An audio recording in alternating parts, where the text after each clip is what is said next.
and pranam to all of you. Again, I am coming back to my channel Asit Government Rule Guru. Let's compete. Today, I will discuss General Financial Rules 2017, Fantabulous MCQ 10. It is related to the inventory management rule 212 to 213. Rule 213, three subsections 1, 2, and 3, very important subsections. Today I will discuss. So, in this part, I will discuss 18 MCQs and also explain each and every rule. Rule 212, it is hiring out of fixed assets. Rule 213 subsection 1, it is physical verification of fixed assets. 213 subsection 2, verification of consumable items. 213 subsection 3, it is procedure for verification.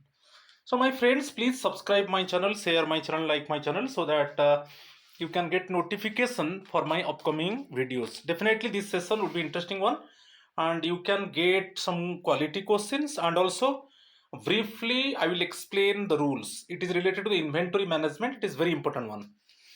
Okay, so follow my Facebook page. It is same Asit Government Rule Guru. My WhatsApp number is there 8327782034. So if any query is there, you can contact with me and clear your doubt.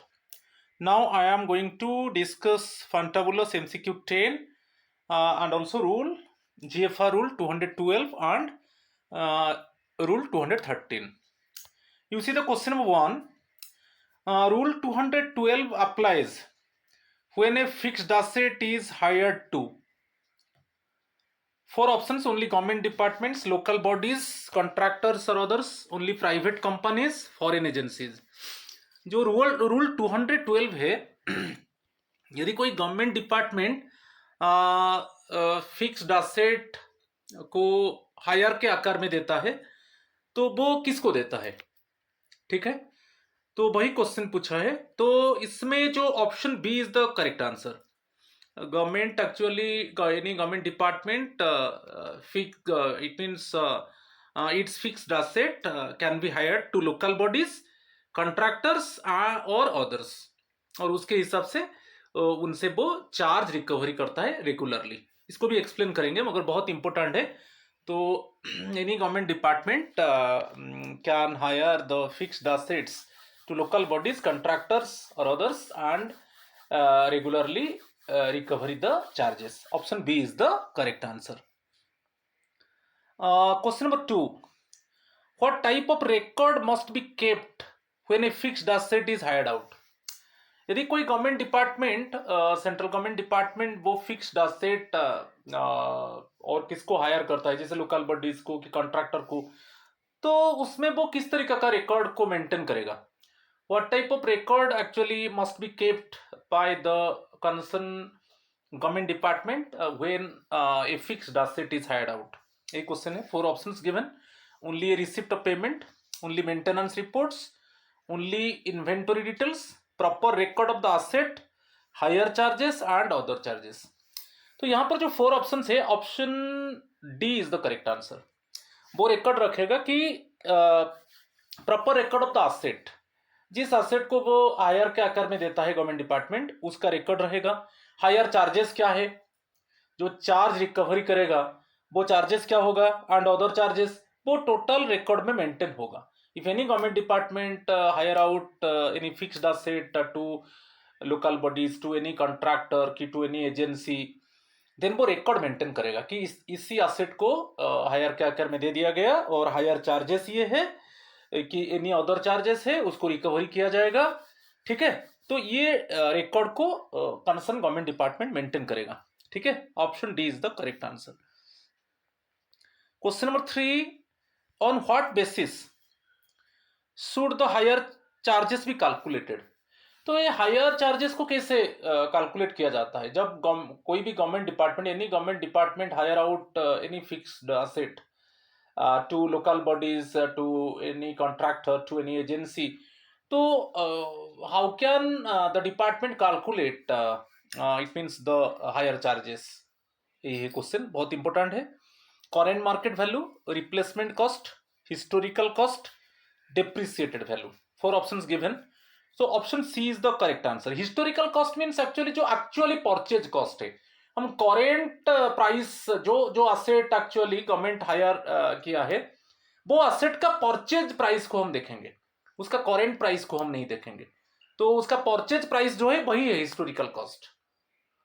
तो वही purchase price को लेकर actually higher charge को determine किया जाएगा जो government recover करेगा, जिसको वो एक्चुअली फिक्स्ड एसेट हायर किया है। ठीक है, तो option C is the correct answer. Question number 4, according to rule 212 recovery of hire charges should be done.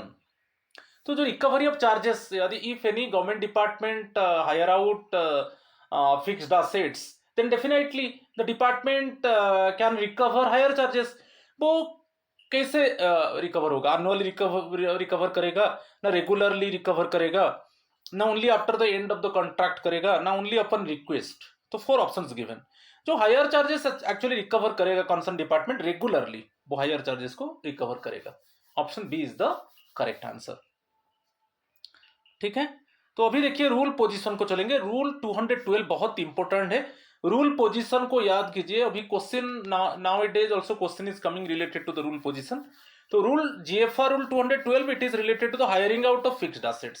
Suppose कोई any government department actually hire out any fixed asset, तो तब procedure क्या है? तो फर्स्ट वन देखिए, when it applies if a fixed asset like machinery, equipment और any property is hired out to local bodies, contractors और others। Okay, जो concern government department का चाहे मशीनरी हो कि इक्विपमेंट हो कि और कोई प्रॉपर्टी हो, जो वो इट मीन्स हायर के आकार में लोकल बॉडीज को दे सकता है, कॉन्ट्रैक्टर्स को दे सकता है, कोई एजेंसी को दे सकता है। ठीक है, तो इस रिलेटेड में है। अच्छा, रिकॉर्ड कीपिंग क्या है? यदि concern government department hire out करता है फिक्स्ड एसेट्स को, तो वो क्या क्या रिकॉर्ड मेंटेन करेगा?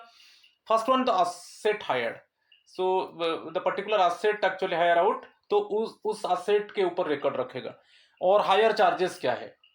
ओके, तो चार्जेस क्या रहेगा जो रिकवरी करेगा।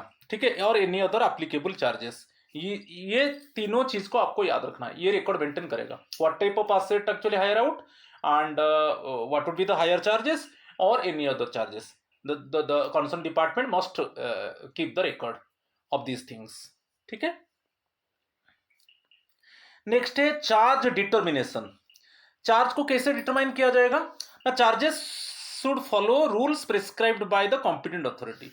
जो भी रूल्स एक्चुअली प्रिस्क्राइब किया है कॉम्पिटेंट अथॉरिटी, उसके हिसाब से जो रिकवरी चार्जेस को डिटरमाइन किया जाएगा।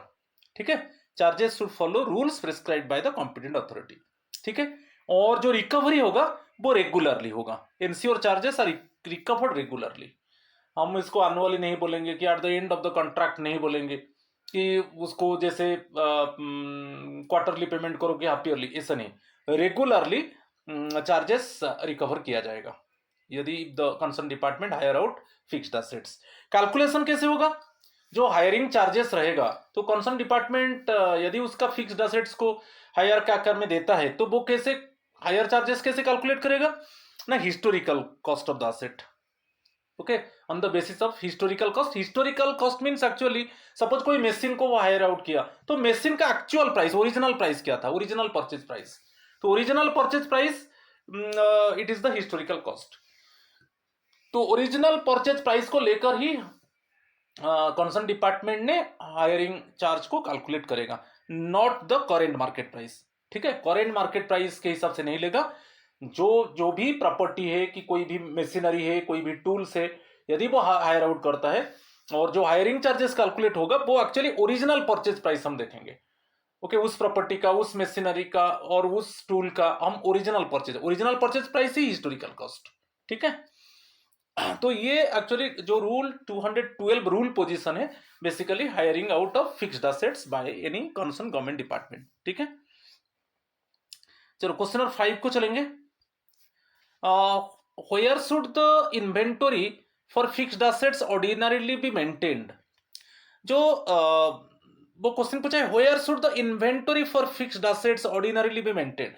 जो फिक्स्ड एसेट्स का जो इन्वेंटरी है, तो वो कहां पर मेंटेन किया जाता है? उसका एक लॉगबुक रहेगा, उसका एक रजिस्टर रहेगा, उसका एक रिकॉर्ड बुक रहेगा। तो रिकॉर्ड बुक जो कहाँ पर उसका रिकॉर्ड मेंटेन होगा, तो at site, at the head office, in the finance department, at the suppliers location.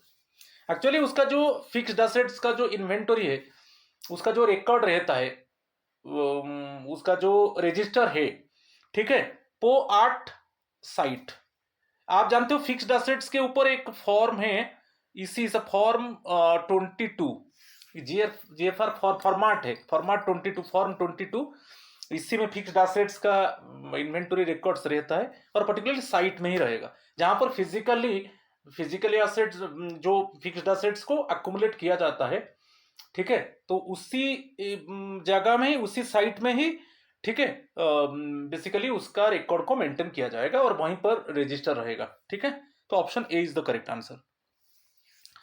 Question number 6, how often should fixed assets B physically verified.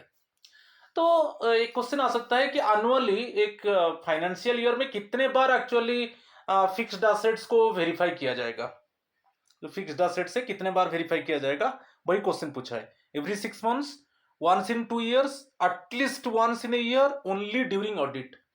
तो हाँ, यहाँ पर याद रखिए, यदि फिजिकल जो फिक्स्ड एसेट्स का जो फिजिकल वेरिफिकेशन होता है, at least once in a year, at least, उससे ज्यादा हो सकता है मगर एक बार, मिनिमम एक बार होना चाहिए, ठीक है, उसका फिजिकली वेरिफिकेशन होना चाहिए, उसका रिकॉर्ड के साथ टैली किया जाएगा, ठीक है। तो option C is the correct answer. Question number 7, what should be done after verification of fixed assets. Fixed assets का वेरिफिकेशन के बाद क्या क्या होना चाहिए, क्या प्रोसीड्योर है। No further action is required, record the outcome in the corresponding register, only update financial statements, send report to the supplier. ठीक है, फिक्स्ड एसेट्स का वेरिफिकेशन के बाद उसका जो भी आउटकम होगा वो करेस्पॉन्डिंग रजिस्टर में मेंटेन होगा, कि जो भी वेरिफिकेशन हुआ वो रिकॉर्ड के साथ इक्विवेलेंट है, समान है।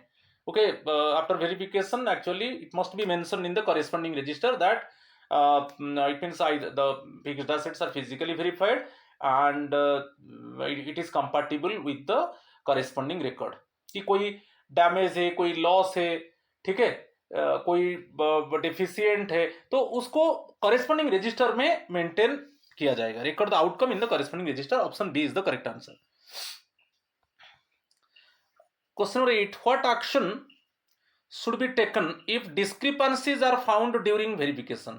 यदि जो फिक्स्ड एसेट्स का वेरिफिकेशन होता है, यदि उसमें कुछ डिस्क्रिपेंसी मिलता है तो क्या एक्शन लिया जाएगा, what action should be taken if discrepancies are found during verification. आप याद रखिए, यदि फिक्स्ड एसेट्स के ऊपर कुछ डिस्क्रिपेंसी आता है तो प्रॉम्प्टली उसका इन्वेस्टिगेशन किया जाएगा और bring into account, promptly investigate होगा, क्यों फिक्स्ड एसेट्स में डिस्क्रिपेंसी आया, क्यों रिकॉर्ड के साथ टैली नहीं हो रहा है, तो उसका प्रॉम्प्टली इन्वेस्टिगेट होगा and bring to account. Option C is the correct answer, ठीक है। रूल 213 सबसेक्शन 1, ये बहुत रूल पोजीशन को याद रखिए, it is physical verification of fixed assets. Rule position के ऊपर भी क्वेश्चन आता है, तो जो रूल 212 था वो hiring out of fixed assets था, मगर यहां पर फिक्स्ड एसेट्स का फिजिकल वेरिफिकेशन के ऊपर है, जो जीएफआर रूल 213 सबसेक्शन 1। तो inventory list for fixed assets like buildings, machinery, equipment should normally be kept at the location where the assets are physically present. जिस लोकेशन में एसेट्स फिजिकली प्रेजेंट है वहां पर ही इन्वेंटरी लिस्ट रहेगा, वहां पर ही record रहेगा, ठीक है। तो ये फिजिकल चेक, ये बहुत इंपॉर्टेंट है, physical check of these assets must be done at least once every year. तो फिक्स्ड एसेट्स का जो वेरिफिकेशन होता है, physical verification at least once in year होना चाहिए, मिनिमम वंस होना चाहिए, उससे ज्यादा हो सकता है मगर मिनिमम वंस होना चाहिए ईयर में। इसके ऊपर क्वेश्चन आता है, ये इंपॉर्टेंट है, ठीक है। देन जो भी वेरिफिकेशन के बाद जो भी आउटकम होगा वो रिकॉर्ड में मेंशन किया जाएगा। The results of that verification must be written in the official register for record keeping. After verification जो भी आउटकम होगा वो करेस्पॉन्डिंग रजिस्टर में मेंटेन किया जाएगा रिकॉर्ड के लिए। और if any differences are found between the records and the actual assets, records में बैलेंस है, जब फिजिकल वेरिफिकेशन हुआ एक्चुअल एसेट्स, इसमें यदि कुछ डिस्क्रिपेंसी होता है, जैसे मिसिंग हो गया, कि डैमेज हो गया, कि एक्स्ट्रा आइटम्स हो गया, so there should be quickly investigated, उसको इमीडिएटली हॉस्टली इन्वेस्टिगेशन किया जाएगा and the necessary entries made in the accounts to correct the records. तो नेसेसरी एंट्रीज मेंटेन किया जाएगा, जैसे रिकॉर्ड को करेक्ट किया जाएगा, ठीक है। यदि तो इसके ऊपर भी क्वेश्चन आता है, यदि कुछ फिक्स्ड एसेट्स वेरिफिकेशन में डिस्क्रिपेंसी आता है, चाहे कुछ मिसिंग हो जाता है कि डैमेज होता है, कोई एक्स्ट्रा आइटम्स मिलता है, so quickly it must be investigated and necessary entries must be made to correct the records, ठीक है। चलो next one, rule 213 subsection 2 question number 9 applies to which type of items.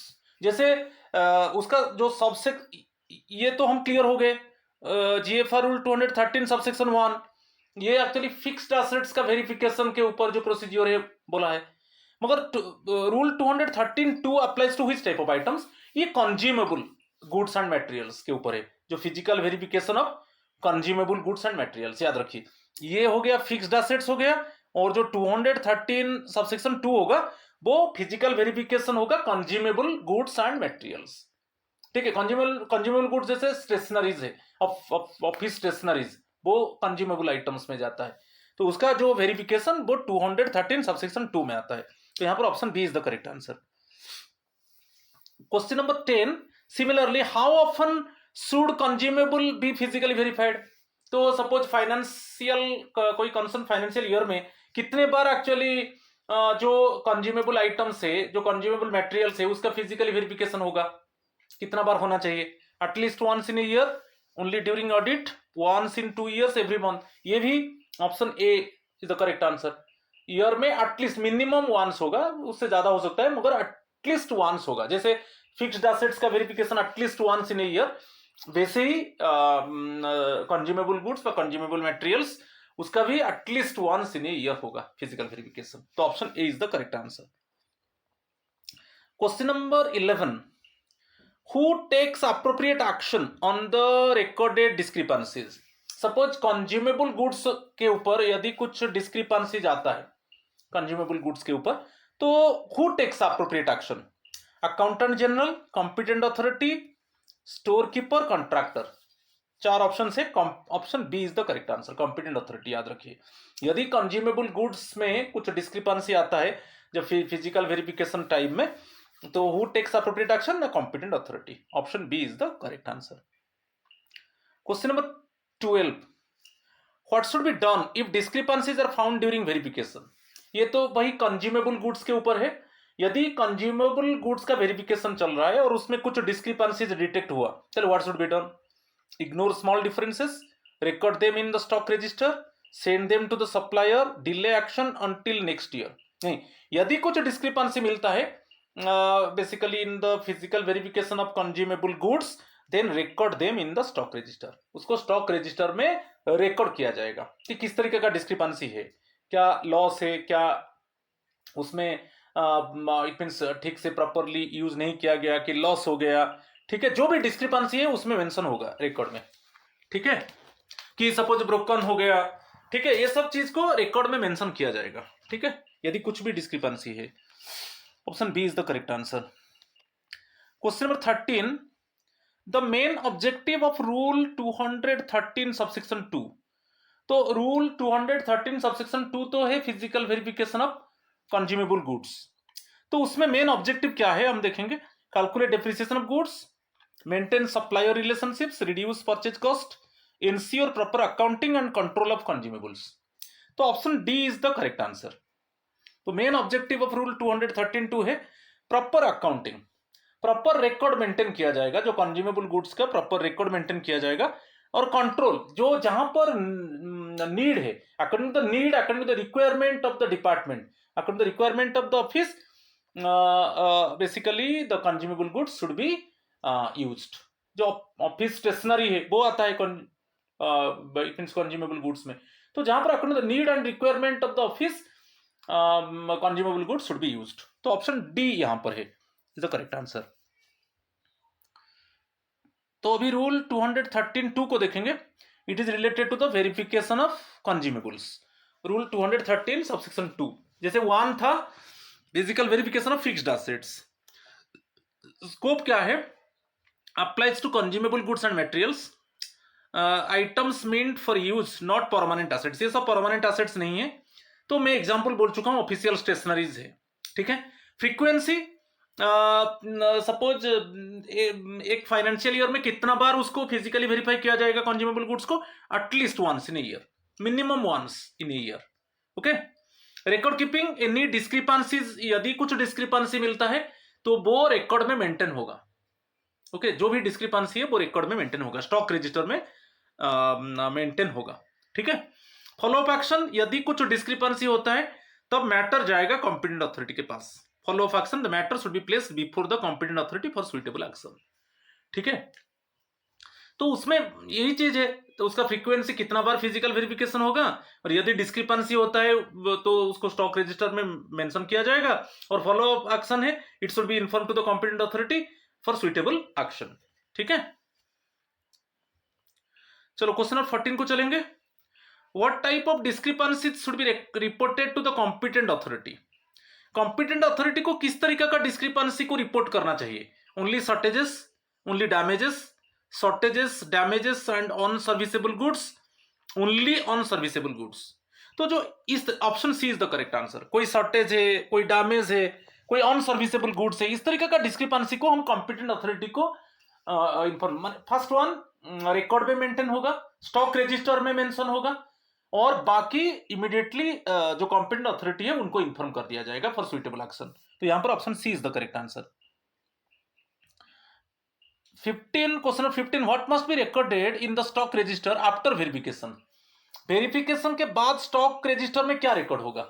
आप देखा होगा आफ्टर वेरिफिकेशन, जब physical verification एक committee होता है, और जब वेरिफिकेशन होगा जो स्टोर इंचार्ज है, जो स्टॉक का इंचार्ज है वो रहेगा, वेरिफिकेशन कमिटी रहेगा, और स्टॉक इंचार्ज के सामने वेरीफाई होगा, ओके। जो एक्चुअली रिकॉर्ड है और एक्चुअल उसको टैली किया जाएगा, और उसके बाद एक सर्टिफिकेट, एक्चुअली वही स्टॉक रजिस्टर में एक सर्टिफिकेट मेंशन होगा, ठीक है।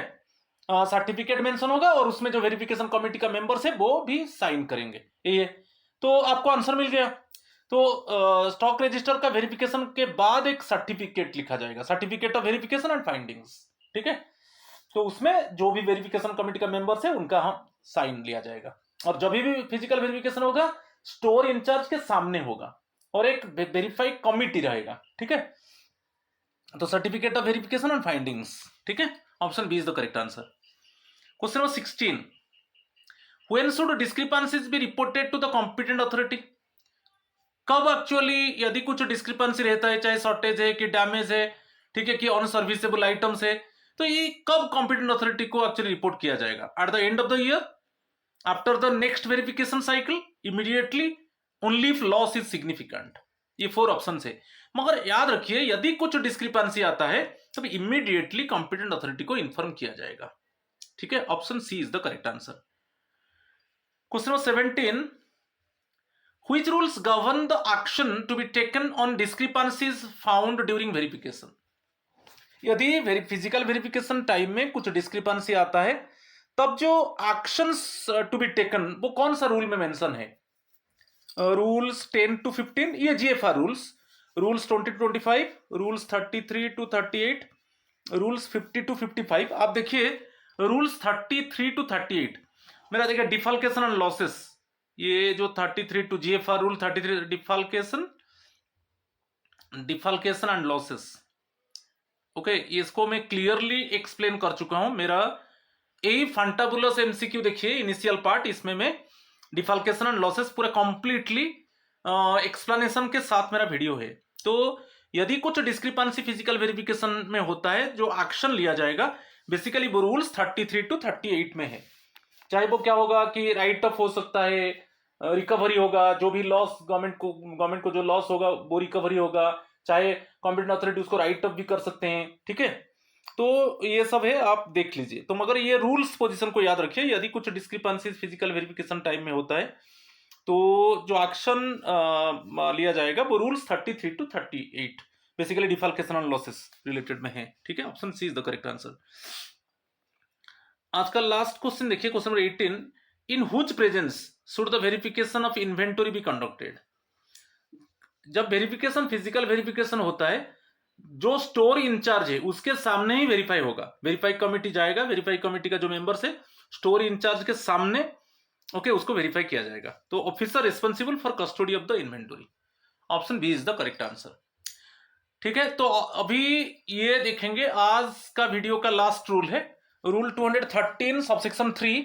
It is procedure for verification, चाहे फिक्स्ड एसेट्स का वेरिफिकेशन हो कि चाहे कंज्यूमेबल आइटम्स का वेरिफिकेशन हो, प्रोसीजर क्या है। First one, presence of responsible officer. जो भी ऑफिसर है, जो स्टोर इंचार्ज है, उसके सामने ही फिजिकल वेरिफिकेशन होगा। फिजिकल वेरिफिकेशन कमेटी का मेंबर्स जाएंगे और जो रेस्पॉन्सिबल ऑफिसर है, जो स्टोर इंचार्ज है, उनका सामने ही एक्चुअली वेरीफाई किया जाएगा। रिकॉर्डिंग वेरिफिकेशन, तो वेरिफिकेशन के बाद एक सर्टिफिकेट मेंशन होगा स्टॉक रजिस्टर में और वहां पर वेरिफिकेशन कमेटी का मेंबर साइन करेंगे। वही recording verification, certificate of verification along with the results must be entered in the stock register. Reporting discrepancies, यदि कुछ शॉर्टेजेस, डैमेजेस की अनसर्विसेबल आइटम्स है, इस तरीके का डिस्क्रिपेंसी आता है तो immediately reported to the competent authority for suitable action. तो यदि कुछ डिस्क्रिपेंसी आता है, चाहे फिक्स्ड एसेट्स का वेरिफिकेशन हो, चाहे कंज्यूमेबल आइटम्स का वेरिफिकेशन हो, यदि उसमें डिस्क्रिपेंसी आता है immediately it should be reported to the competent authority. Follow up action, आप जानते हो अभी बताया rules 33 to 38 defalcation and losses है, तो इसी रूल्स के हिसाब से एक्शन लिया जाएगा। यदि कुछ डिस्क्रिपेंसीज आता है फिजिकल वेरिफिकेशन में, उसमें क्या है, रिकवर किया जा सकता है। जो ऑफिसर इंचार्ज है, स्टोर का इंचार्ज है, उसे रिकवर किया जाएगा। और बाकी राइट अप भी हो सकता है, कुछ कुछ केस में कॉम्पिटेंट अथॉरिटी उसको राइट अप कर सकते हैं कि ये रिकवरी नहीं होगा। ठीक है, तो रूल्स 33 to 38 मेरा डिफॉल्केशन एंड लॉसेस के ऊपर फंटाबुलस एमसीक्यूज है, आप देख लीजिए। ठीक है, तो आज था basically rule 212 and rule 213, GFR rule 213 का 3 सबसेक्शंस मैं ब्रीफली एक्सप्लेन किया और 18 क्वेश्चंस को भी डिस्कस किया। So please my friend, subscribe my channel, share my channel, like my channel, so that you can get notification for my upcoming videos. आप wait कीजिए, फिर इन्वेंटरी मैनेजमेंट रिलेटेड में rule 214 जो नेक्स्ट मेरा फंटाबुलस MCQ आएगा, तो rule 214 से मैं डिस्कस करूंगा। ठीक है, आज इतना ही है। थैंक यू एंड नमस्कार टू ऑल ऑफ यू।